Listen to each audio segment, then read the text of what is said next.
Bhavishta Supurakam Guru Ganaira Shisha Samushitam Chintya Chintya Samasta Vedanipunam Shri Rupa Pantamugam Govindam Vidam Ujvalam Varatanam Bhaktyam Vitam Sundaram Vande Vishwa Gurun Chadivya Bhagavat Premnui Vijapradam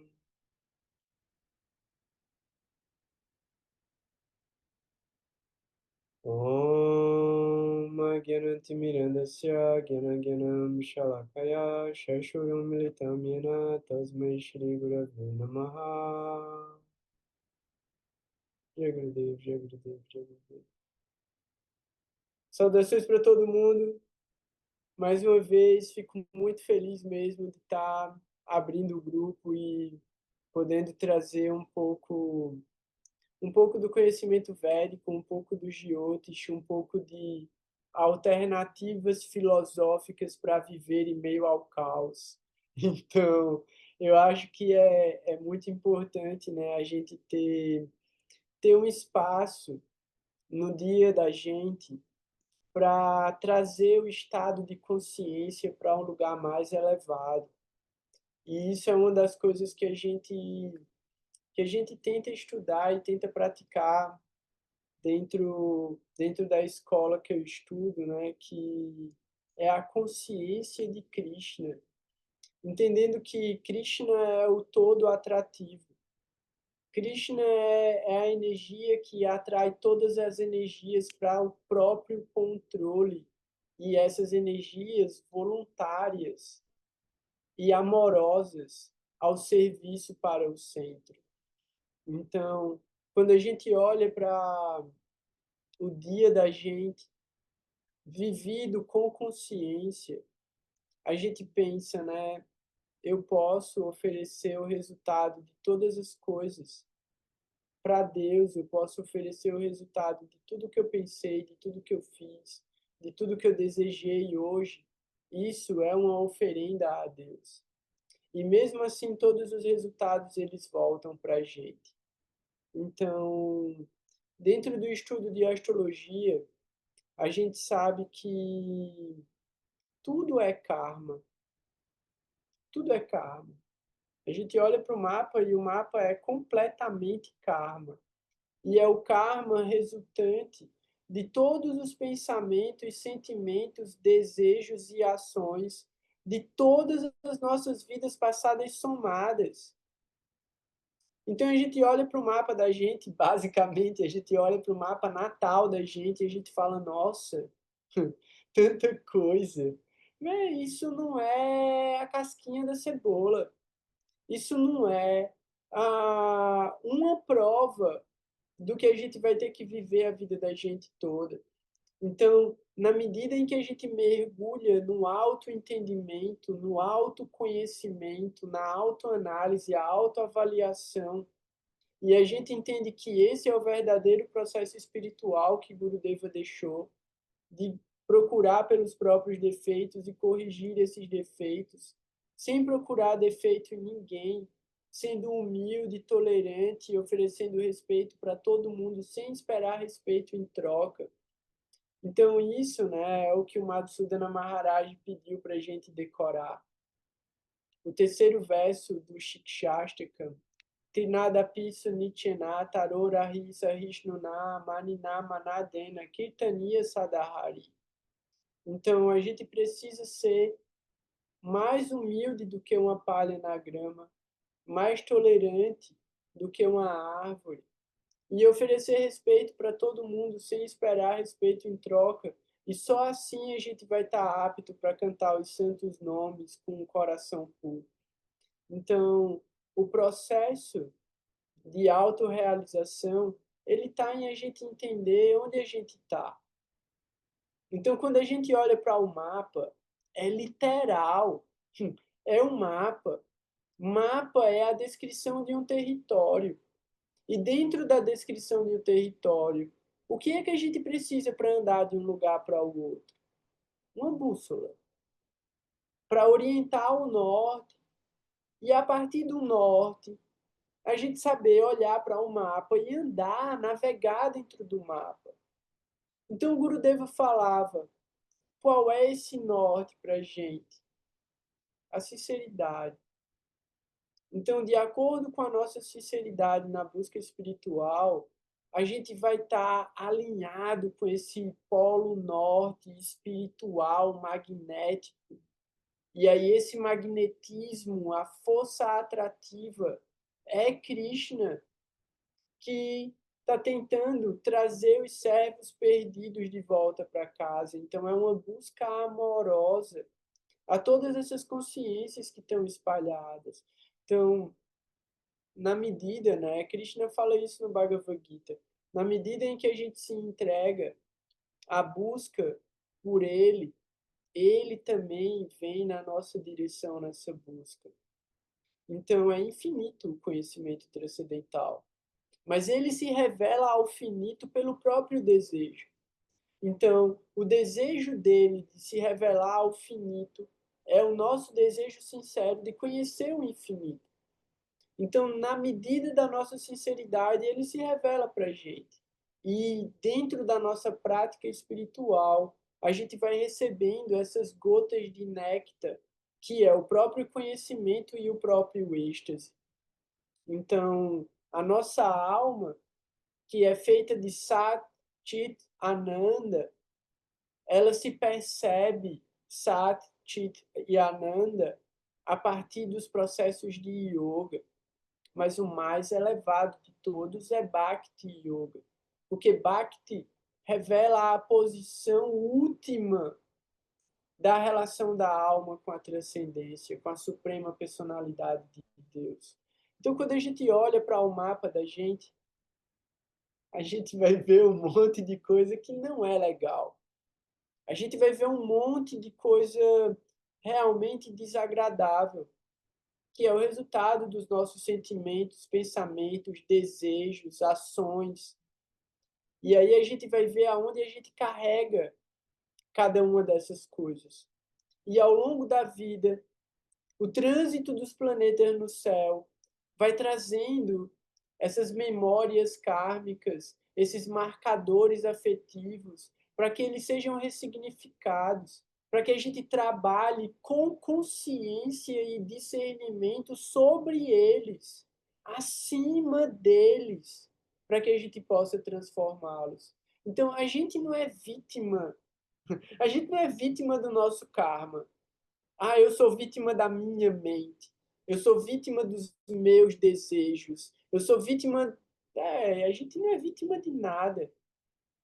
A gente se submete à mente porque tem pouca inteligência e pouco autocontrole.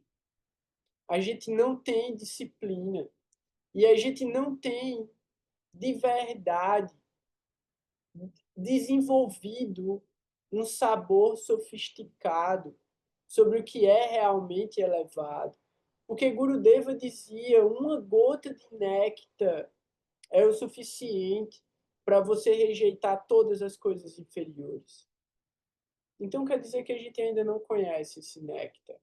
A gente sabe que ele existe, mas a gente não provou ele. E se a gente provou ele de alguma maneira, a gente está se enganando com as toxinas da vida material que deturpam a percepção da nossa própria existência e da finalidade última desse processo da vida material. Então, tudo tem uma finalidade, tudo tem um propósito. Talvez a gente esteja anestesiado, talvez a gente não esteja aprendendo a lição. Então, o que eu separei hoje, né, para a gente dar uma olhada, são circunstâncias muito adversas no mapa. E, de certa forma, seria um teste, né? Se tivesse bastante gente online agora, eu ia começar a perguntar para todo mundo o que é que você acha disso que você está vendo.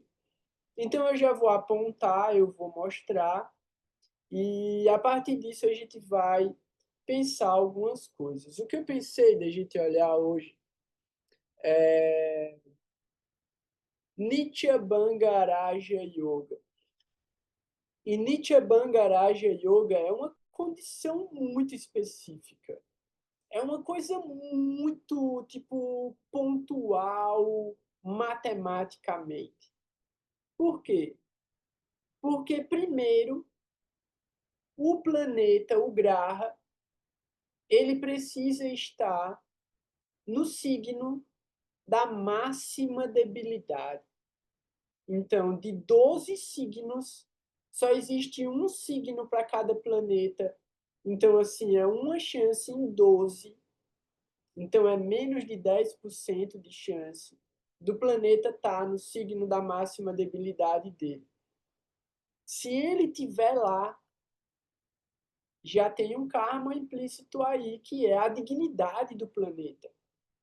A coisa mais importante, e aí, por causa disso, eu separei um trechinho de um livro de Gurudeva, Srila Govinda Maharaj, para ler também, que chama A Dignidade do Servo Divino.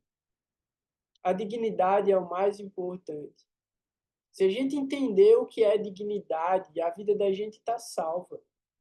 E aí eu coloquei no grupo, né, um vídeo sobre o Ekadasi, e naquele canal tem um outro vídeo de Shaleshdara Maharaj falando sobre como obter a meta da vida, né? Como alcançar a meta última da vida. E aí é muito lindo, assim, porque é muito simples, né? Em última análise, é muito simples. É muito essa sinceridade e a entrega completa, a humildade, tolerância e oferecer respeito para todo mundo e o serviço devocional. Mas o que eu queria trazer é que tem uma coisa que chama sanskara. Sanskara e anartha, eles estão conectados com as nossas predisposições kármicas. E essas predisposições kármicas, elas geram comportamentos condicionados. E esses comportamentos condicionados exigem uma grande energia e uma grande disposição para serem transformados e ressignificados. E a gente entende isso através da dignidade do planeta, principalmente no mapa natal. Por quê? Porque a partir do mapa natal é que a gente vai confirmar a origem dessa dignidade, dessa debilidade. Então, assim, o fato do planeta não ter dignidade já apresenta a qualidade do efeito que ele vai entregar. Então, alguém sem dignidade não tem força, não tem capacidade de entregar algo satisfatório. Ele está impossibilitado, ele está sem ferramentas, ele está sem espaço, ele está num ambiente que não é bom para ele. Não é um lugar tipo onde ele foi feito para atuar. Isso é dignidade. Então existem diferentes fatores, né? Diferentes upayas, diferentes remédios que a gente pode aplicar para trazer dignidade para aquele planeta. E aí, dentro da literatura dos Jyotish, você vai ter uma infinidade de upayas. Uma infinidade. Por quê? Porque muitos astrólogos, muitos vipras, eles se dedicaram exclusivamente a acabar com o sofrimento material. Então a gente olha o discípulo de Parashara, Parashara como o pioneiro, o pai dos Jyotish, Parashara o pai de Vyasadeva. Então, assim, a gente não está brincando com quem a gente está falando. Tipo, não é tipo pessoas aleatórias que escreveram qualquer coisa. Não, não. Parashara. Parashara Muni. Ele entrega o Parashara Horashastra, que é essa base interpretativa e de cálculo que vem a se tornar os Jyotish. O discípulo de Parashara, Jaimini, então contemporâneo de Vyasadeva, que compilou os Vedas, né? Ele não criou os Vedas, ele compilou os Vedas. e ele revelou o Srimad Bhagavatam e o Mahabharata. Então, assim, Vyasadeva, contemporâneo ali de Jaimini, enquanto Vyasa estava trazendo, né, os 4 Vedas e o Bhagavata Purana, Jaimini trouxe o Karma Kanda. Jaimini trouxe o entendimento de como trabalhar com a energia kármica no plano material para aliviar os karmas negativos e potencializar os karmas positivos. Beleza, mas isso foi exatamente o que Vyasadeva fez com os 4 Vedas. Porque em um dos Vedas, ele traz as regras e regulações. No outro Veda, ele traz os hinos e os mantras. No outro Veda, ele traz as cerimônias. E no último Veda, o Atharva Veda, que talvez nem tenha sido ele que fez, né? Porque tem autores que falam que o Atharva Veda foi feito por um dos Saptarishis, que é Atharva. Então, Atharva Veda foi escrito por Atharva, porque ele recebeu essa bênção de Shiva. Mas, assim, a gente não precisa entrar nesses detalhes, pode considerar os 4 Vedas como feitos por Vyasa. E Vyasa mesmo revela que ele entrega o Mahabharata e o Srimad Bhagavatam como a joia madura dos Vedas, porque a solução última dos Vedas está no Srimad Bhagavatam e no Mahabharata. Então, o trabalho de Jaimini é compatível com o trabalho dos 4 Vedas, que está dentro do plano e do nível da matemática material. Quando a gente pensa transcendência, transcendência é o plano positivo. É além do Brahma Jyoti, é além de Tatasta Shakti, é além do Brahman. Então, é além de Brahma Loka, é além do plano indiferenciado. O plano positivo, começando por Shiva Loka, vai para os planos Vaikunta até chegar nos reinos de Goloka. Então, quando a gente está avaliando a astrologia, né, os jyotis, da perspectiva espiritual, a gente está tentando encaminhar o indivíduo através do próprio karma, seja bom ou seja ruim, para o desenvolvimento de Sukriti, que é mérito espiritual. Então, a finalidade última da concepção Gaudiya Vaishnava dos Jyotis é orientar o indivíduo não para um upaya material, mas para a meta última da alma, que é desenvolver devoção. Então, por uma série de outros fatores, dentro do estudo da gente, a gente está lendo vários autores, que são autores Gaudiya Vaishnavas, como Srila Siddhara Maharaj, Srila Prabhupada, Srila Govinda Maharaj, Bhaktivinoda Thakur, Bhaktisiddhanta, e vários deles com o conhecimento astrológico absurdo. Então, Govinda Maharaj era um grande astrólogo. Srila Siddhara Maharaj conhecia de astrologia, mas não falava sobre astrologia como uma coisa tão importante. Ele cita em vários momentos, mas ele não traz conhecimento sobre isso assim, específico. Bhaktisiddhanta era um grande astrônomo, matemático e astrólogo. Então, a gente tem o pai, o sogro de Mahaprabhu, esqueci o nome dele agora também, era um grande astrólogo. O avô de Mahaprabhu também era um grande astrólogo. Então, assim, dentro do nosso estudo filosófico de Bhakti Yoga, tem vários astrólogos, mas todos eles Vaishnavas. Todos eles trazendo essa concepção de que Bhakti, a vida espiritual, ela é superior a qualquer karma que você carregue. Então, Gurudeva é a prova viva disso. Gurudeva é a existência de tipo da misericórdia de um grande sadhu Vaishnava que abençoou ele com a vida que ele teve. Então, no livro Atados pelo Afeto, Gurudeva fala, né, que numa das conversas dele com Shileshdara Maharaj, ele revela para Shileshdara Maharaj que ele não pode ser o Acharya sucessor, porque ele vai morrer antes de Shileshdara Maharaj. Então ele tem que encontrar alguém que vai viver muito, porque Shileshdara Maharaj ia viver muito e Gurudeva ia viver muito pouco. E aí Shileshdara Maharaj fala para ele rasgar o mapa dele, jogar fora e nunca mais falar sobre isso, porque Gurudeva ia viver quanto tempo ele quisesse.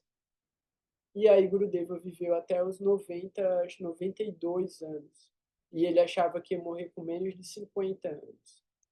Então, isso é Sharanagati, rendição, que é quando Krishna fala no Bhagavad Gita que se Arjuna seguir o que é para ele fazer, Krishna mesmo arca com o karma da consequência dessas ações. Então, quando a gente está agindo e vivendo sinceramente a vida espiritual da gente, o karma ele se manifesta e a gente lida com ele como uma coisa passageira, corriqueira, que é o que Krishna também explica no Bhagavad Gita, né? Não se altere nem pela alegria, nem pela tristeza, nem pela fome, nem pela infâmia. Entenda que tudo isso é temporário e siga com o seu caminho, siga com o seu Dharma, com o seu propósito. Então, eu recomendo sempre também, né? Leiam o Bhagavad Gita, estudem o Bhagavad Gita, porque todas as soluções do mapa estão dentro do Bhagavad Gita. Então, assim, para quem quiser, coloca no Spotify, Gaura, né? Gaura Nataraj Das, vai abrir o meu podcast lá no Spotify, e aí tem toda a leitura do Bhagavad Gita, o Tesouro Oculto do Doce Absoluto de Shileshdara Maharaj e o Bhagavad Gita como ele é de Srila Prabhupada, com os comentários mais importantes e os ajustes para tempo, lugar e circunstância. É um estudo incrível e essencial para aprender astrologia de verdade. Tem que ter o conhecimento do Bhagavad Gita, senão você não tem base nenhuma para fazer nenhuma interpretação, porque não dá para você tipo ser cristão e tipo ficar com a Bíblia na cabeça e tentar entender a astrologia védica, porque é toda uma base filosófica diferente. Então, para entender a astrologia védica, você tem que estudar os Vedas, você tem que estudar os Puranas, você tem que estudar as escrituras recomendadas pelos mestres espirituais. Não estou diminuindo de forma alguma a Bíblia, é um estudo fantástico também para ser feito, mas não é o estudo que a gente está fazendo aqui. Então, vou trazer aqui um mapa muito interessante para a gente dar uma olhada. É esse mapa aqui. Tá dando para ver o mapa? Acho que sim, né? Então, se a gente for dar uma atenção aqui ao mapa Dá pra ver. natal. Oi, Bhuvana Sundari. Só diz que dá pra ver, tá tudo bem. Dá pra ver, normal. Beleza. Gente, eu acabei de escrever uma mensagem, eu vou ter que sair para acudir a Maia aqui, já tá na hora dela dormir. Mas, assim, muito grata, Dandavats, e vou começar o caminho aí, que é longo e árduo. Eu já vi, mas muito grata mesmo, viu, gente? Hare Krishna. Beleza. Dona Vades, boa noite. Até mais. Dandavats, boa noite. Então, assim, esse mapa, ele já traz alguns elementos muito interessantes quando a gente bate o olho nele, porque tem muita força nesse mapa. Então, se vocês olharem aqui, vai ter um ascendente extremamente bem posicionado e forte. Então, com 12 graus, esse ascendente está muito bem centralizado dentro do signo de Capricórnio.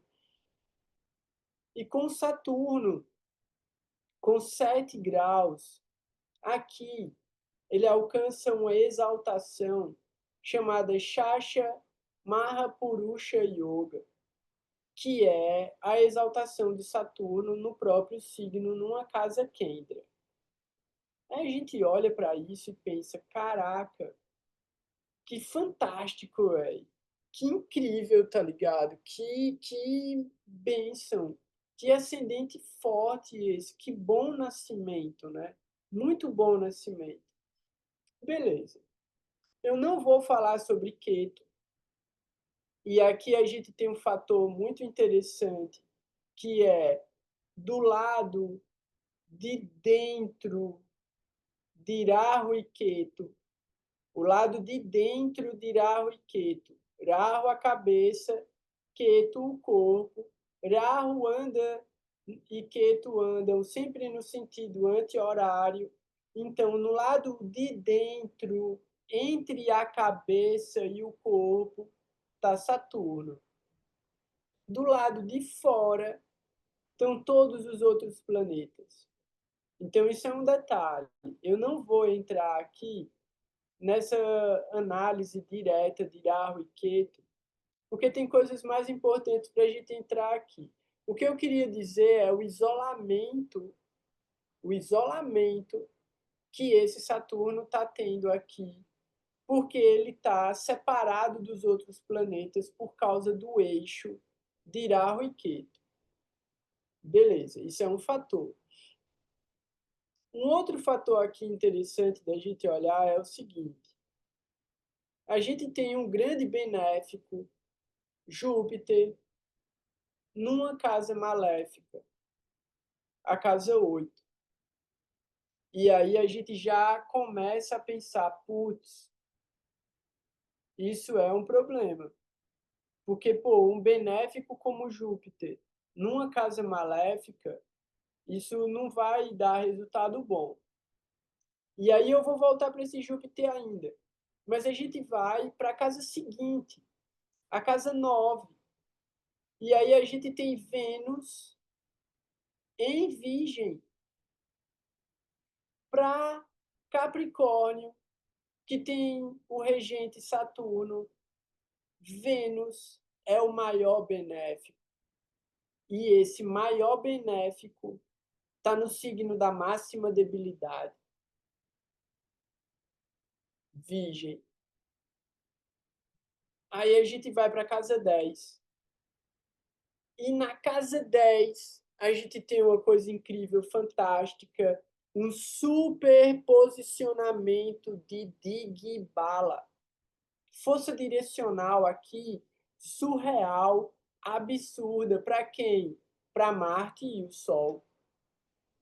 Marte e o Sol muito bem posicionados pela casa 10, meio do céu. Isso aqui é o que? Entre 10h45, 10h50, 11 da manhã, até no máximo 1h30, 2 horas da tarde. O Sol está no máximo da potência dele. No máximo. Marte, na casa 10, o planeta da ação na casa da ação. Nada melhor do que isso. O Sol, o planeta do brilho, no lugar onde ele fica mais poderoso e mais forte. Aí você olha mais fundo e você vê que tanto Marte quanto o Sol estão em Libra. Libra não é tão ruim para Marte. Não é bom. Não é bom. Bom é Áries. Áries é bom para Marte. Libra não. Então, assim, ele não está bem, mas ele não está na máxima debilidade. O Sol tá. Nietzsche do Sol. Porque a máxima exaltação do Sol é em Áries. E esse Sol aqui está na máxima debilidade. Então, ele está com o máximo de força direcional, mas não tem nenhuma dignidade. Nenhuma dignidade. Então, assim, ele está extremamente forte e poderoso no céu, mas num lugar onde ele não tem o que entregar. Aí a gente vai para a casa 11, Escorpião.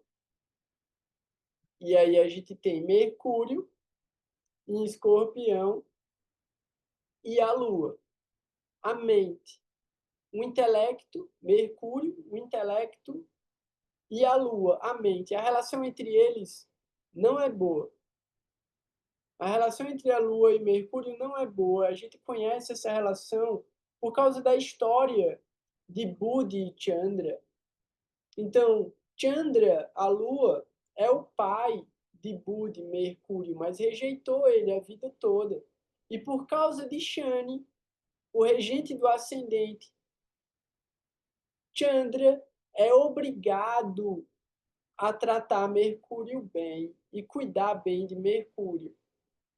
E ele não faz isso com prazer, ele não faz isso porque ele gosta. Então, assim, não é uma boa relação. E essa lua aqui, além de estar nessa posição de subserviência ao intelecto, está na máxima debilidade.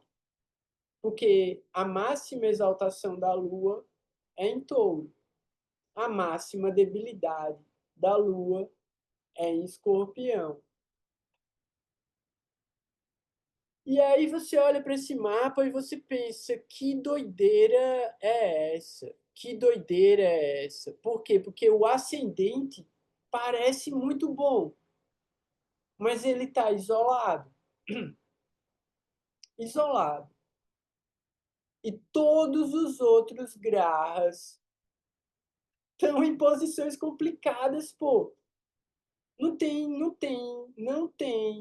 tipo, ninguém dos outros grahas, tirando Saturno, que você possa olhar assim e dizer, putz, tá bom. Porque só por estar em conjunção com esse planeta Nietzsche, esse planeta vai ser afetado também. Daí agora, a gente vai entrar nos detalhes. Então, assim, alguém quer falar alguma coisa? Quer falar alguma coisa, Bhuvana Sundar? Tem alguma observação para fazer aqui? Algum detalhe? Pegou algum detalhe? Porque eu vou começar com os detalhes agora. Malat.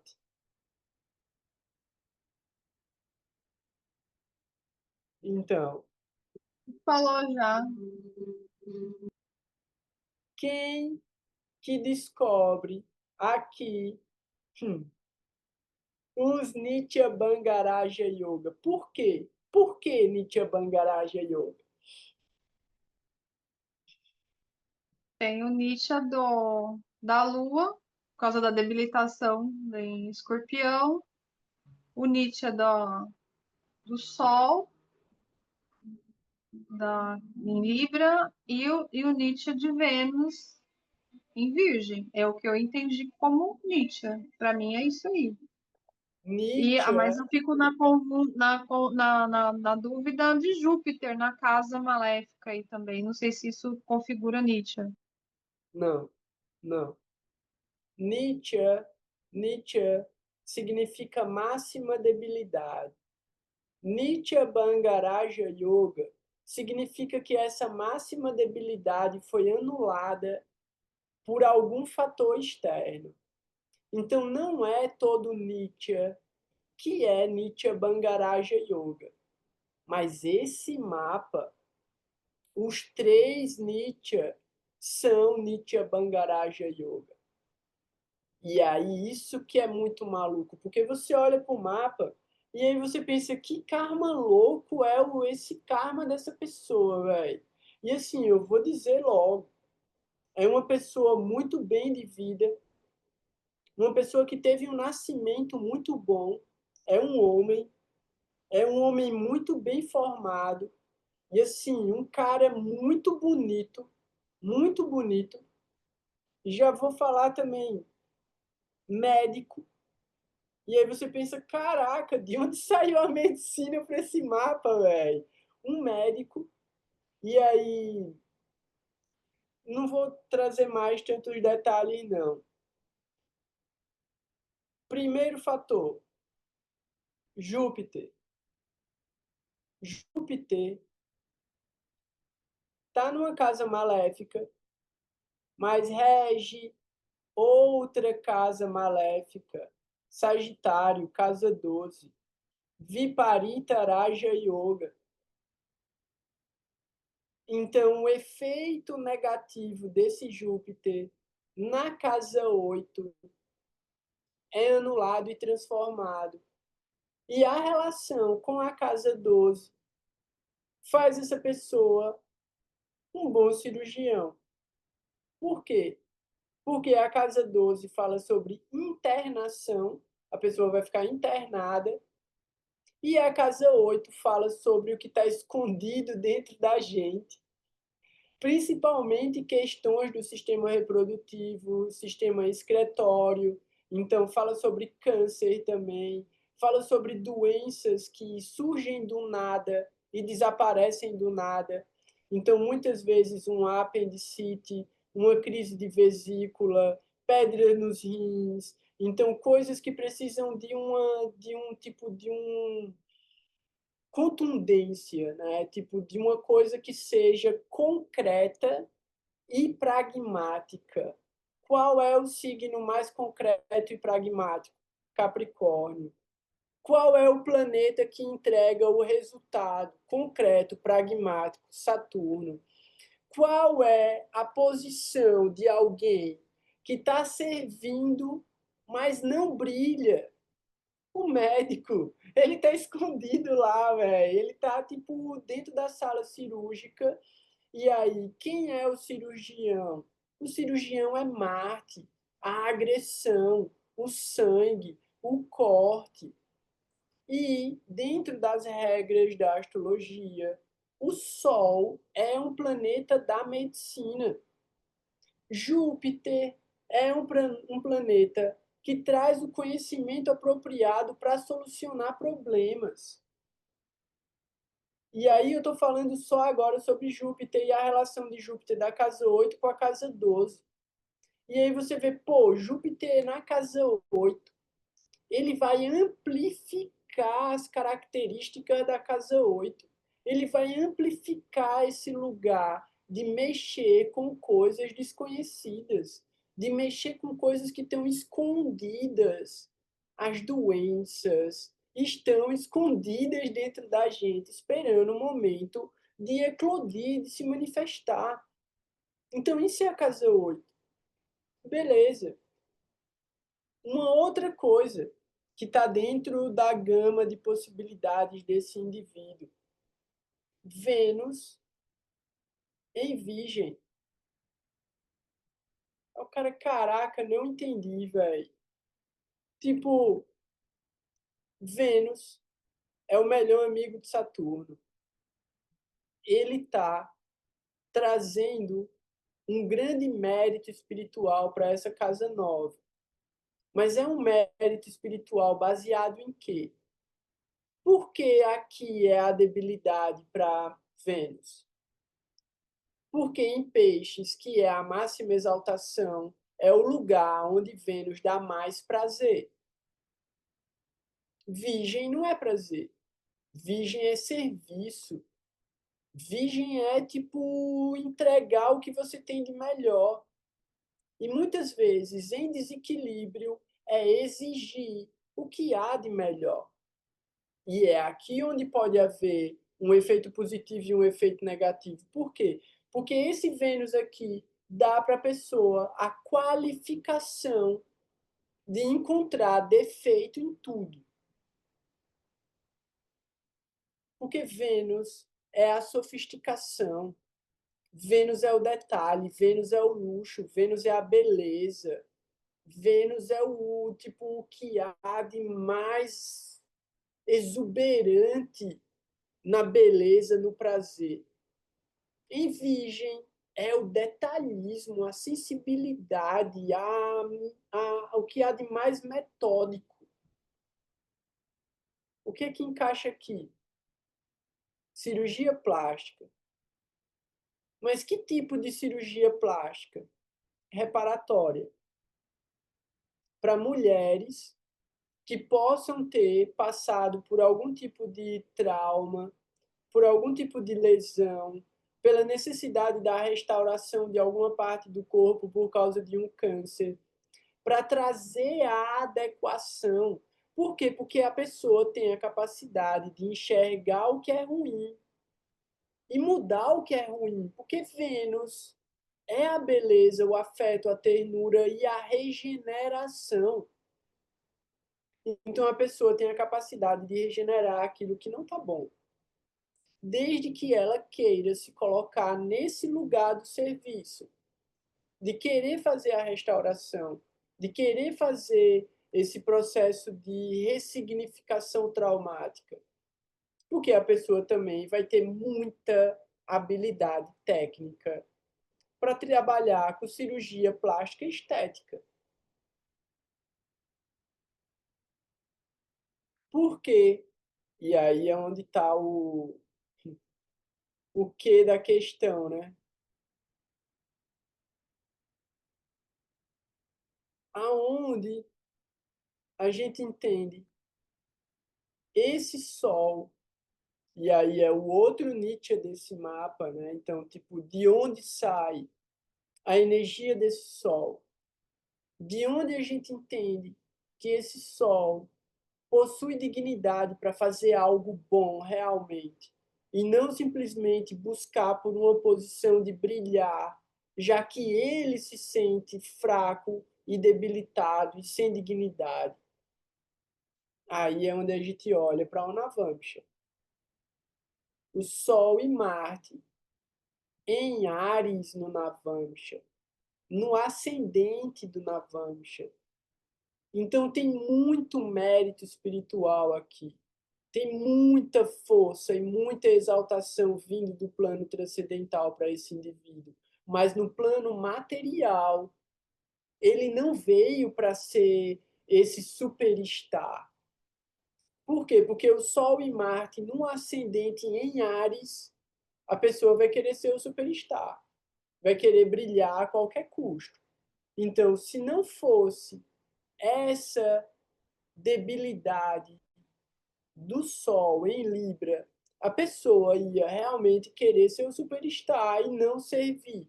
Simplesmente se aproveitar da posição social que ela tem, do prestígio que ela já tem, do bom nascimento que ela já tem.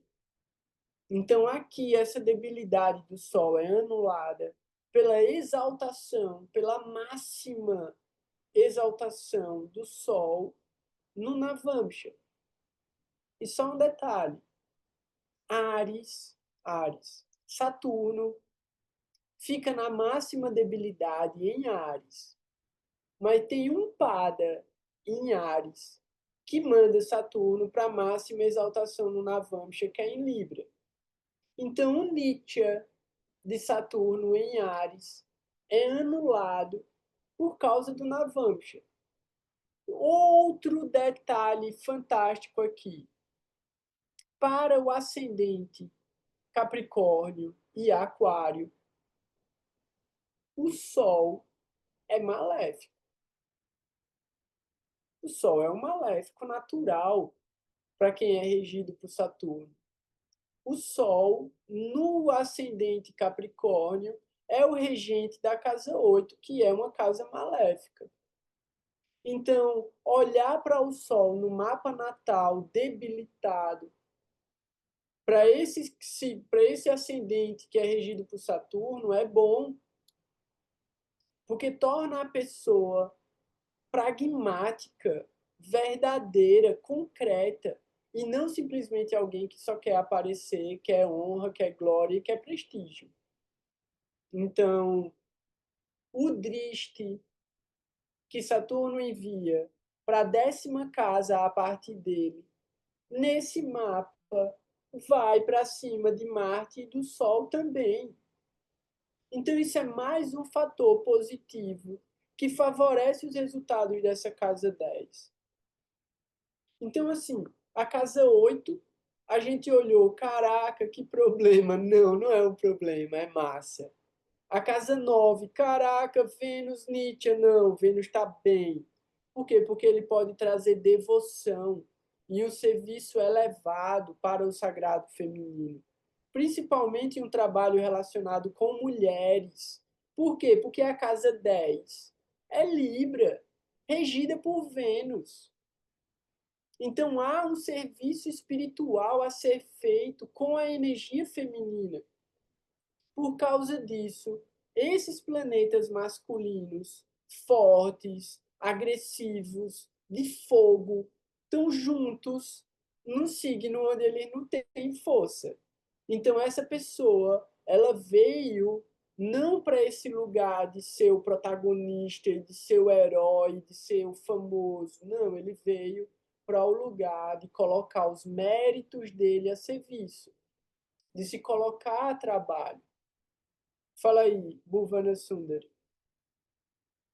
Ah, quer falar não? Eu tô Beleza. contando os drishtis aqui no mapa. Então, e é isso. O primeiro driste que Saturno manda para a casa 3 faz com que esse indivíduo nem tenha vontade de falar, tipo, quem ele é, o que ele faz e, tipo, se exibir, porque Saturno faz ele ficar quieto, faz ele ficar na manha, na maciota.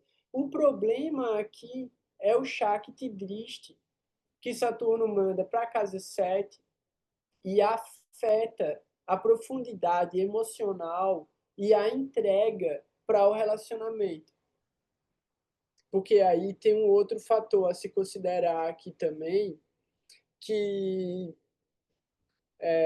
aí é uma coisa que só dá para você ver também na medida que você conversa, é que é um filho único.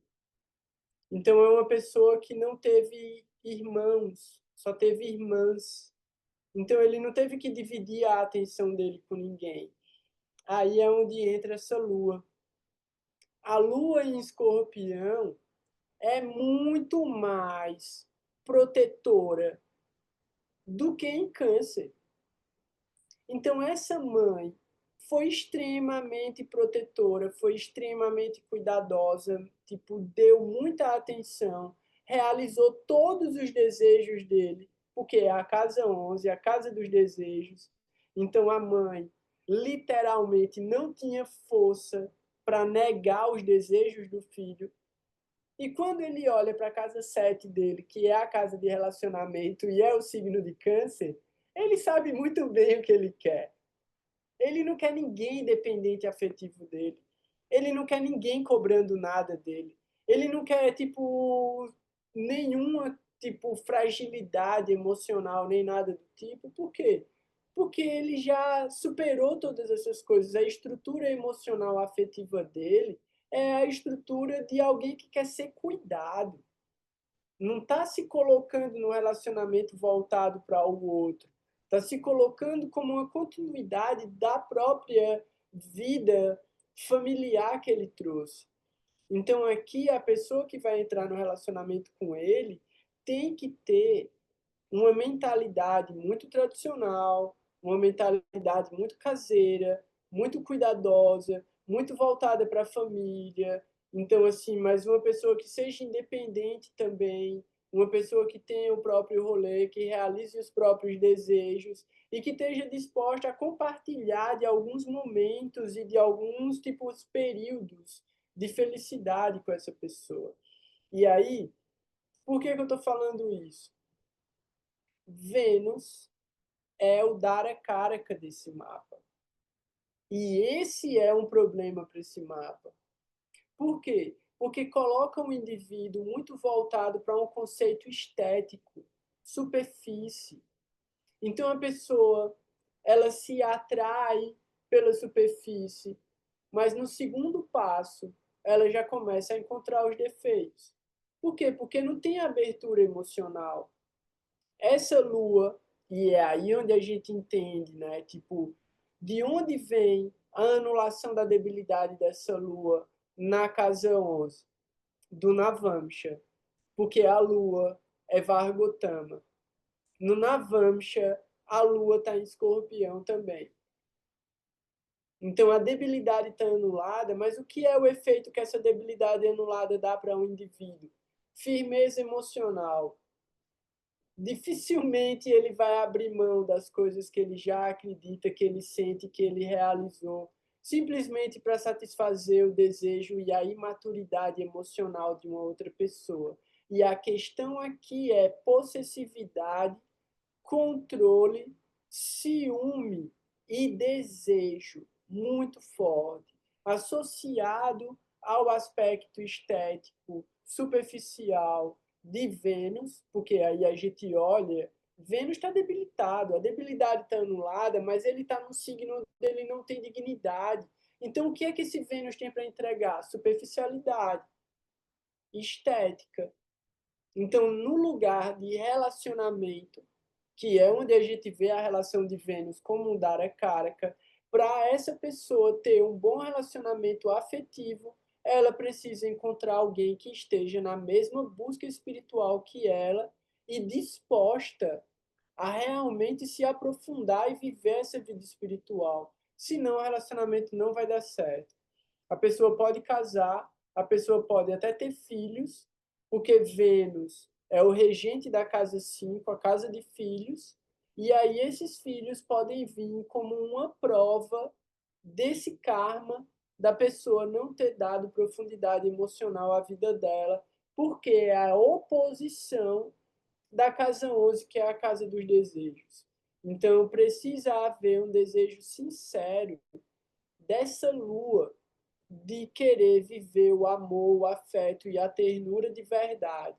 Senão a pessoa vai ficar muito voltada para uma ideia de uma espiritualidade prática, baseada em serviço e caridade, porque aqui é a casa 1 e a casa 2, né? Capricórnio e Aquário, dando efeito no Dharma e Artha. Então, o propósito espiritual, Dharma, e a manutenção da vida Artha, diretamente associados. Então, a pessoa pode voltar a vida dela para um lado material e profissional que tem envolvimento espiritual, mas uma espiritualidade bem karma kanda mesmo, bem prática, mas não vai ter desenvolvimento emocional, não vai ter profundidade na vivência afetiva, vai ter prazer na vida. O prazer na vida é inevitável. E aí a gente considera que os dois planetas na casa dos desejos, a pessoa alcança os desejos, ela alcança o prazer. Mas em que nível, né? Com que consciência? Com qual profundidade? Então, eu trouxe esse mapa muito para a gente ter uma ideia de diferentes tipos de efeitos que a dignidade dos planetas em relação ao signo pode gerar. Então, vão haver muitos yogas ainda que eu não trouxe aqui, mas a observação que eu queria trazer é como uma sequência de planetas mal posicionados pelo signo consegue dar bons resultados por causa de méritos espirituais. Isso entre tantas outras coisas, né? Então, outra coisa, deixa eu fechar isso aqui. Outra coisa que eu queria, deixa eu ver se isso é grande.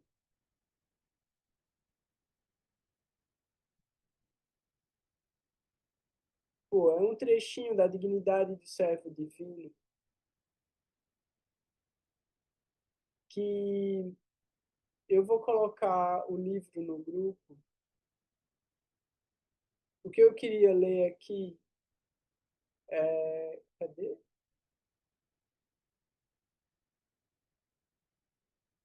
É a página 50, que fala sobre acerto de contas. Deixa eu ver aqui. Grupo.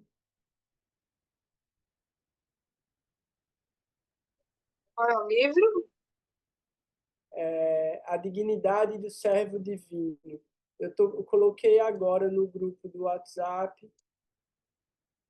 Vou colocar ele aqui também.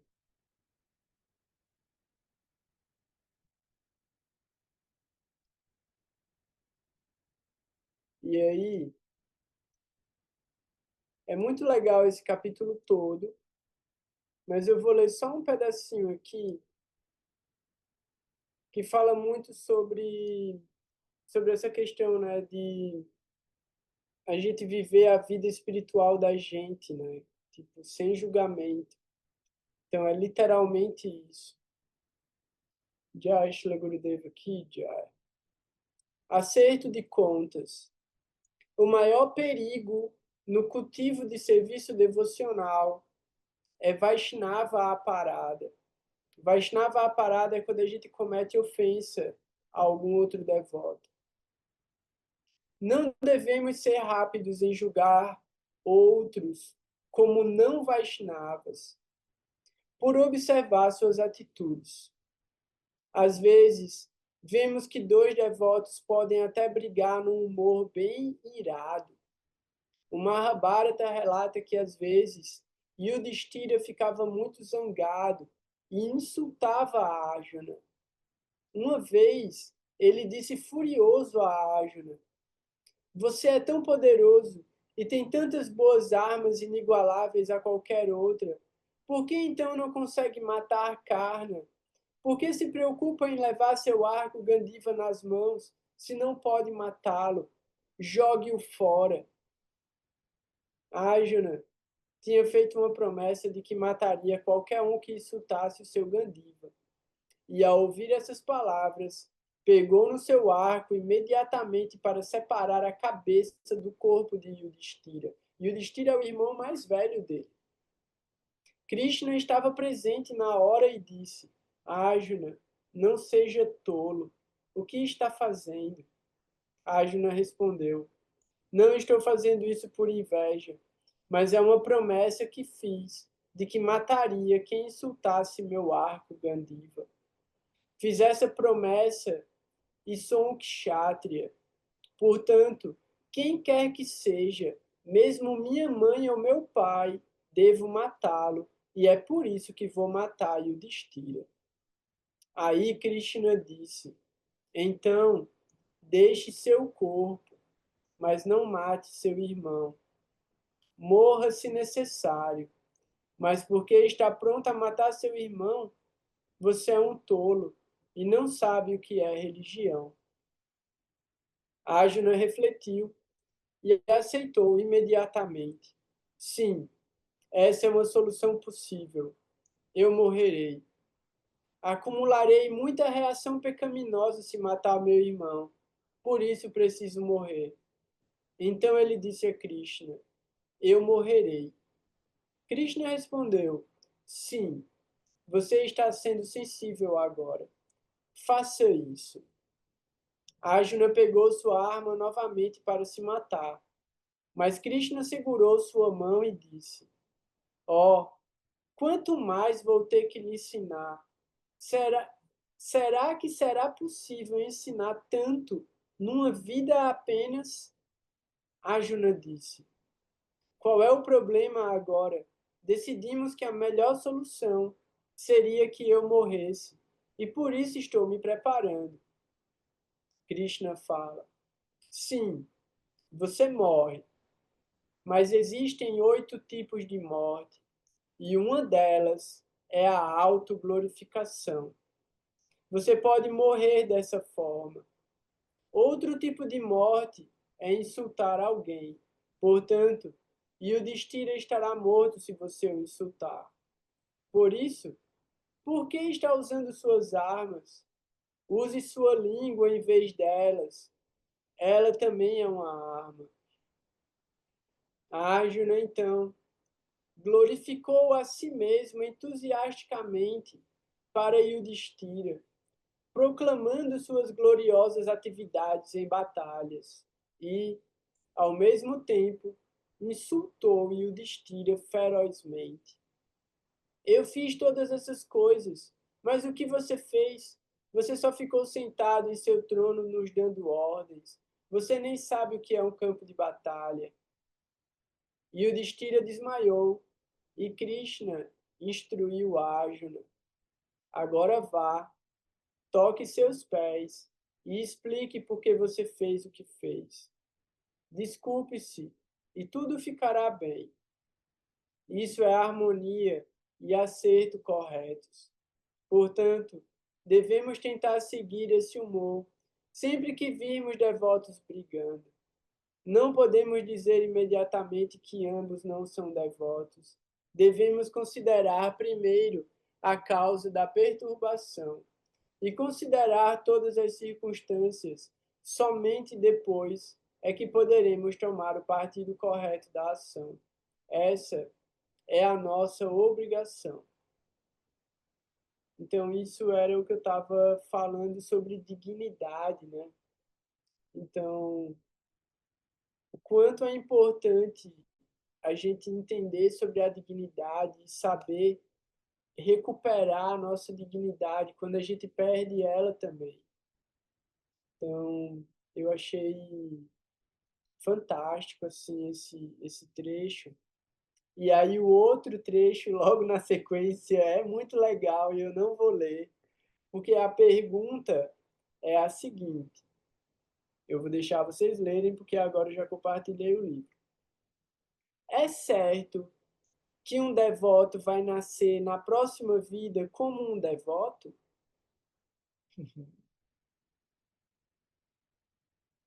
Aí é que tá a brincadeira, véi. Isso é muito massa. Então, assim, quero agradecer mais uma vez a oportunidade de trazer esse conhecimento transcendental, de estar representando meus mestres espirituais. Fico muito feliz de estar cercado das minhas irmãs espirituais, dos meus irmãos espirituais em algum nível também, em algum plano também. A gente nunca sabe quem está ao redor da gente em corpos mais sutis. Então, agradeço por todas as bênçãos e por todos os tipos de conhecimentos que me foram revelados pelos meus irmãos e pelos meus mestres. E todas as glórias são para eles mesmos que se dedicam e se entregam completamente à vida espiritual e que eu tenha ainda mais oportunidades de voltar aqui e continuar fazendo esse serviço de acordo com o que Gurudeva achar que é apropriado e que as pessoas estejam dispostas a receber. Então, um grande abraço para todo mundo. Vamos trocando ideia pelo grupo. Fiquem bem, fiquem em paz. Vanchakalpa tarubhyascha, kiripasindubhya eva cha, patitanam pavanebhyo, vaishnavebhyo namo namaha.